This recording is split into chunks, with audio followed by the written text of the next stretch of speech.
ایک چیز ایک لفظ ہے انمیشمنٹ، کبھی سنا لفظ؟ گتھم گتھا ہے جسے ہم ایڈکشن یا الکوہلزم کے نام سے یاد کرتے ہیں، اور ان کی فیملی میں سے کچھ لوگوں میں کو ڈپینڈنس آ جاتی ہے جسے ہم اردو میں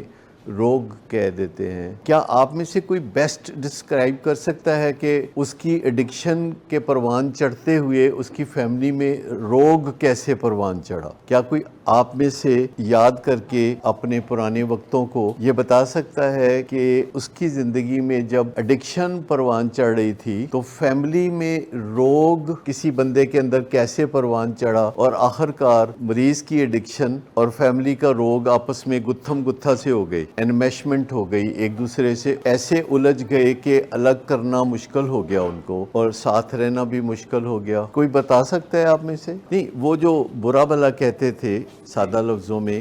وہ اس لیے کہتے تھے کہ انہوں نے وہ تکلیف برداشت کی ہوتی تھی جب آپ نہیں ہوتے تھے اور ابو ڈھونڈ رہے ہوتے تھے اور اماں انتظار کر رہی ہوتی تھی، تو اس سے جو کوفت ہوتی تھی وہ آپ کی آمد پر آپ کے اوپر وہ کوفت نکالتے تھے۔ جب وہ کوفت نکالتے تھے تو آپ کو لگتا تھا کہ یہ برے لوگ ہیں، انہوں نے تنگ کرنا چاہیے، دے ڈیزرو کر دے نہیں، لیکن جب انہوں نے آپ کو مارا تھا تو مارنے کی کچھ دیر کے بعد ان کا دل کیا کر رہا ہوگا؟ پھر وہ علیحدہ جا کے تو اپنے آپ کو کرس کرتے ہوں گے نا کہ میں کڈا پیڑا ہاں، پتر میرا بیمار ہے، نہیں کسی لیول پہ تو پتہ نہیں ہے مصیبت زدہ ہے اور میں نو ماریا ہے، تو اب دل تڑپ رہا ہے، تو پھر وہ آ کے آپ کو کہتے تھے کہ پتر کھا لیں کچھ ہے، 2000 روپیہ پھڑ جائے۔ اچھا، جب یہ سلسلہ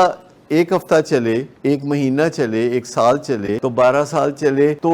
یہ جو ایک آپس میں ایک انٹریکشن ہے جس میں نشے کی بیماری بھی عروج پکڑ رہی ہے اور کو ڈپینڈنس بھی عروج پکڑ رہی ہے، بائی دا ٹائم جب آپ ہٹ باٹم ہوتے ہیں دونوں اور علاج میں آتے ہیں تو دونوں ہی بیمار ہو گئے ہوتے ہیں، مریض بھی اور گھر کا کوئی ایک فرد بھی، تو روگی ہو جاتے ہیں گھر والے جب کوئی ایڈکٹ ہوتا ہے یا الکوہلک ہوتا ہے۔ ایسا لگتا ہے کہ گھر میں ایک بیمار ہوتا ہے تو اس کی بیماری کا سایہ کسی نہ کسی فرد پہ پڑتا ہے، اور اس کے اندر بھی جذبات ایسے ہو جاتے ہیں کہ اس کا دل کرتا ہے کہ آنکھوں کے سامنے رہے، آنکھوں سے اوجھل نہ ہو، رات کو اٹھ کے چیک کرنا اصل کام نہیں، لیکن یہ تسلی رکھنا کہ رات کو 3:25 پہ بھی زندہ تھا، یا اس طرح کی سوچ ہونا کہ میں ذرا چیک کر لوں۔